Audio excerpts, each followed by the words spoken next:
What do Greek gods, Polynesian warriors, and famous historical figures have in common? They all embody the essence of the divine masculine, and this oracle deck brings them to life. And this is not just another oracle deck, it's one of the few that explores masculine energy in depth, something that we rarely see in tarot and oracle decks. Hi, this is Jay with Lunacore Tarot, where I bring you weekly oracle and tarot deck reviews to inspire your reading. Today we're looking at the Divine Masculine Oracle, a deck that blends mythology, history, and spiritual wisdom into one very powerful tool. In a world where most tarot and oracle decks lean toward feminine energy, this one stands out as a rare gem. But this deck is not just for men, anyone can use it to explore and balance their inner qualities. And it's also from one of my favorite publishers, Blue Angel Publishing. So I already know this is going to be a great review. So in this video, we'll look at the packaging, the guidebook, absolutely necessary to work with this deck, and the actual oracle deck.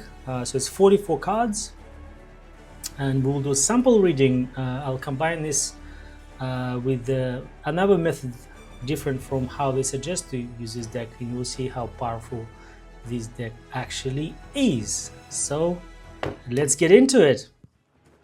So this deck is of a quite high quality, waxy finish, one of my favorite stock. The box is quite big, and the reason is, of course, is because they wanted to include a really good, well described guidebook, of course. And in the guidebook, the author, Christabel Jessica, she talks about, brings a story about a soldier who goes to a war and then comes back hardened from the battle, disillusioned from what he expected the war to be, and isolating himself, disconnecting himself from the world and from talking to others. And the idea of this deck is to be able to break through the shell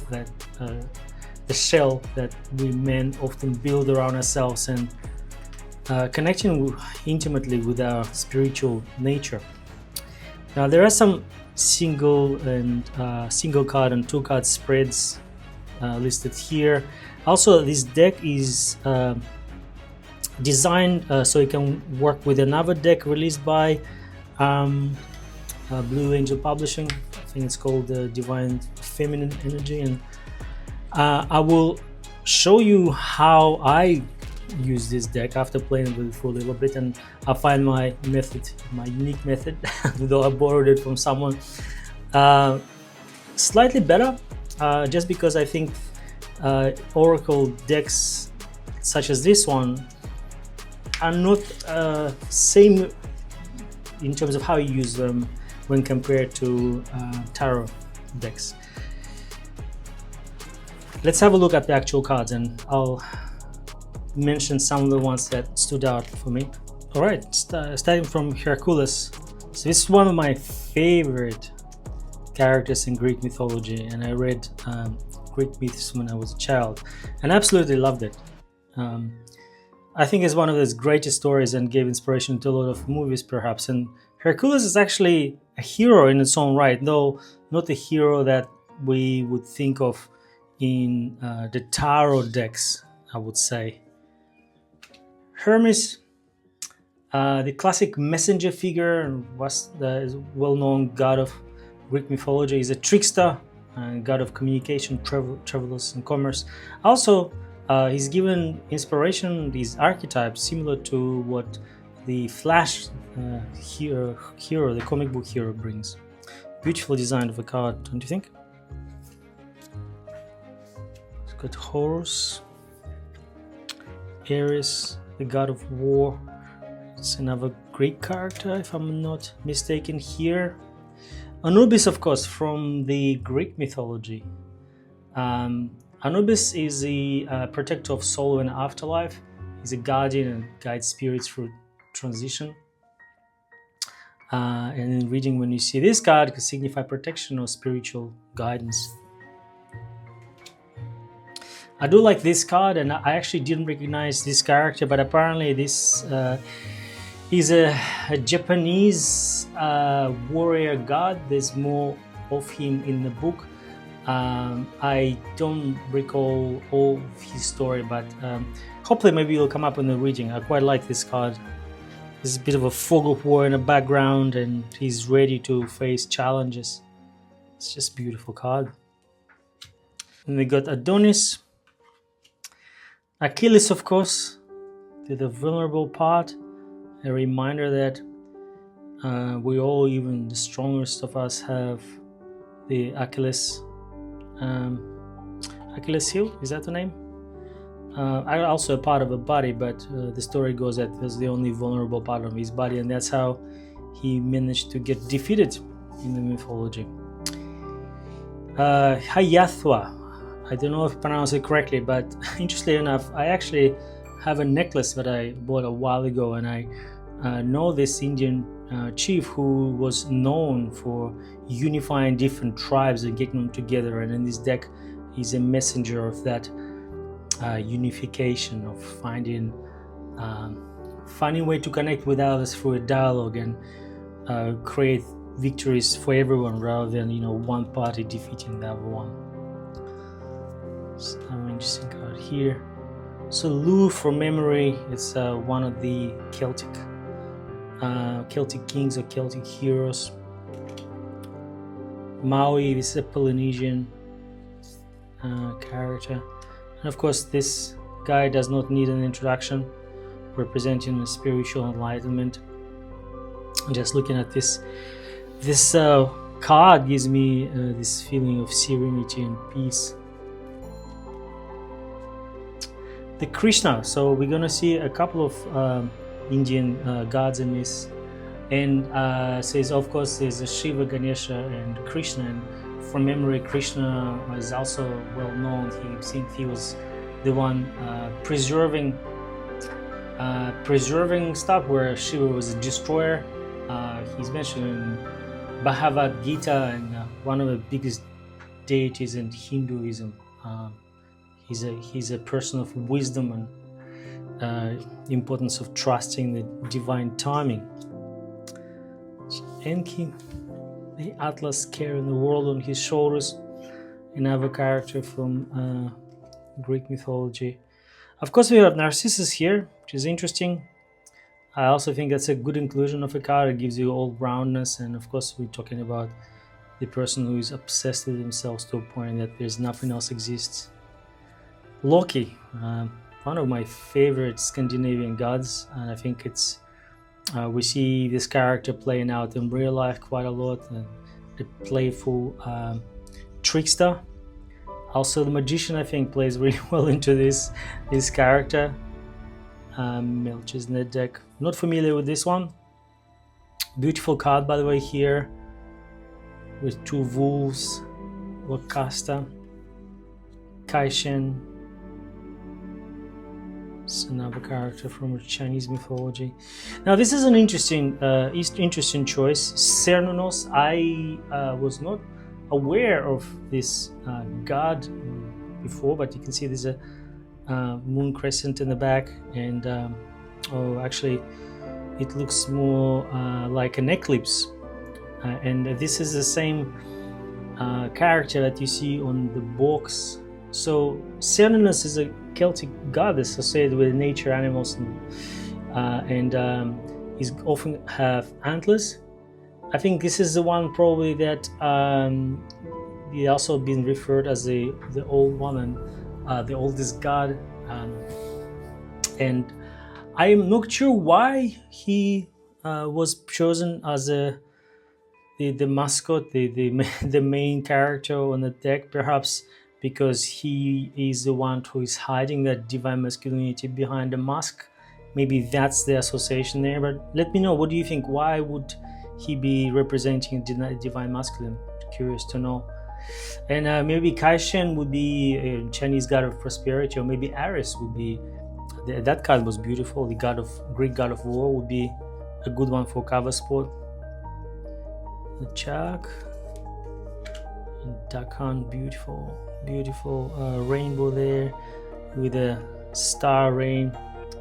Just a really evoking card, I would say. Dionysus. I can't remember if Dionysus was a god, but we know him for indulgence or all kinds of pleasures, drinking wine and spending time in gardens with women and enjoying life to the fullest, right? Of course, the Eros is here, the heart, the arrow going for his heart. The Ganesha, another character from Hindu mythology. Geb, Itzamna, it's a god and a healing god from memory, perhaps based on a real person. This is from either mine or Atsek. We have to look in the book because I'm not familiar with all of the characters and not all of them came up. Janus, so this is a character with two faces, and I think it depends how you look at this, but it's representing, I guess, roundness or ability to see things from both perspectives, perhaps, rather than just see one side. The Jade Emperor. It's now a beautiful card. The skulls here, and Emperor going to war with it's like magical powers there. And I love how this deck is all rounded, right? You've really picked interesting characters. Some of them I haven't heard before, some I know of because of Greek mythology, but Midas, for instance, I'm not familiar with.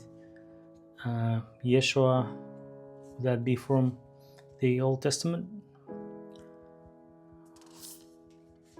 Of course, Thor, known to everyone now from the famous Marvel adaptation of comic books. Suddhodana, representing the father figure here. The Shiva, the destroyer, another character from Hinduism. And Shiva is, while I call him a destroyer, is actually similar to the death card or maybe the tower, right? When something that's been created and maintained need to be destroyed for something new to emerge. So it's not a negative card necessarily. Ryamoko, another beautiful card. You can see the fire just radiating from a design. Ra, this is of course the Indian Egyptian god, and we get a couple of them here in this deck. You will see in a second. I mentioned Anubis and Horus, and Ra, of course, is the sun god. You see him quite often in esoteric symbols. You know. Osiris or Osiris, Egyptian god of afterlife. Arunmila, not familiar with this character. Of course, Thoth, worth mentioning here because he was quite revered in esoteric circles. And of course, you probably heard of the Thoth deck designed by Aleister Crowell. So that's a definitely interesting one. Look at this deck card as well. And what I like about this deck as well, it's not, while the imagery is quite striking, they're using all different characters and also different colors. Like I think this is probably the first green card that I'm seeing here, and then it is replaced by Yarilo. If I'm not mistaken, is a Slavic hero. And Yarilo, for some reason, I'm thinking of a sun, so as in the sun. So here's the deck, right? And I hope you enjoyed this one. So let's do a read, and I'll show you how I would do this read, right? So I think where it can be useful, this deck, is to combine it with, let's say, your morning read. When you do a free card read, I would not necessarily, I probably wouldn't use it with a large spread, but 3-card read with a sort of a theme of the day, or maybe even better, on what qualities you need to bring to your day to deal with the challenges that will be thrown at you. We'll do one more shuffle, and I'm gonna do a read for tomorrow day. So I'll do the 3-card read with the theme of the day, the challenge, and the advice. So I've got my 3 cards here. So I'm expecting that tomorrow will be a good day. I think it'll be a day of experiencing confidence in knowing that I have all the tools available to me for work, or maybe creating these videos. It will also maybe be a slow-paced day filled with practical matters. I expect there will be a lot of work done in meetings and working through details, perhaps. But overall, really good card. And unfortunately, there will be some disappointments that I'm expecting to see tomorrow. Perhaps some of the planning that I had wouldn't go as I planned, but that's okay. Life brings those. Strangely enough, we do have a sword sitting here. And advice to this is to remember that I have the emotional capacity and resources to deal with this, and it isn't the first rodeo, and I do have a way of dealing with disappointment coming from a very strong position of having practical knowledge and resources to deal with this. So all in all, I think it is a good day. Now, how would I apply the oracle deck in this? And I'm gonna use one of the cards here. This is quite interesting. I actually haven't read the jade description in the deck, but let's have a look. So how I would use this card, so this would be for me to take on the persona of the Jade Emperor in the qualities that this person brings. And I think this is how it really complements your traditional readings, right? Because while I'm giving an advice here that, I've got tools for emotional stability and being able to handle potential disappointments, even though, I may not be 100% stable in that, given the fact that, this fellow here sits on a very narrow bridge and quite uncomfortable. It doesn't really give me an idea, maybe an example of a person. And look how interesting, I opened it right here, but I promise it wasn't planned. So, the Jade Emperor, unresolved fears may be bubbling up inside of you. Nervousness is a part of the process that gets you out of your comfort zone, moving you toward growth. Use it to your advantage. How interesting that we have the 3 of Swords here as a challenge of the day. The Jade Emperor, or Yu Huang, the heavenly grandfather, is the supreme god of Chinese folk religion. According to Taoist mythology, he is the ruler of all heavens, ruling over more than 30 gods. It began when Yu Huang was born, a bright light emanating from him, filling up the kingdom. I'm not going to read the full history of the Jade Emperor, but I like how they give you a story and the context, because that makes it easy for me to connect with this character. Now, what does and obviously embody this character when I go about my day and dealing with whatever disappointments I'm expecting to see tomorrow. And the message is, fear remains dormant until something triggers it. For example, if you may have an underlying fear of planes, you won't feel that bubble up within until you buy a plane ticket. Or if you fear intimacy, you probably go about your day without being an issue until things start becoming deep in a dating scenario. The core of the fear was always there, though it didn't come to the surface until we were faced with it or until it became tangible. This is the same for things that make you feel nervous. It will take jumping out of your comfort zone and entering new heights to have nerves show themselves. As you venture into uncharted territory, nervousness will likely to be a feeling that arises within you. When you feel like a bundle of nerves and long to hide under a blanket with all your plans cancelled, ask yourself, are you nervous or excited? Excitement and fear can present themselves physiologically in similar ways. Shifting your perspective to see that your passion and desire to be doing big things in the world and showing up excitement will assist you in turning toward feeling instead of running away.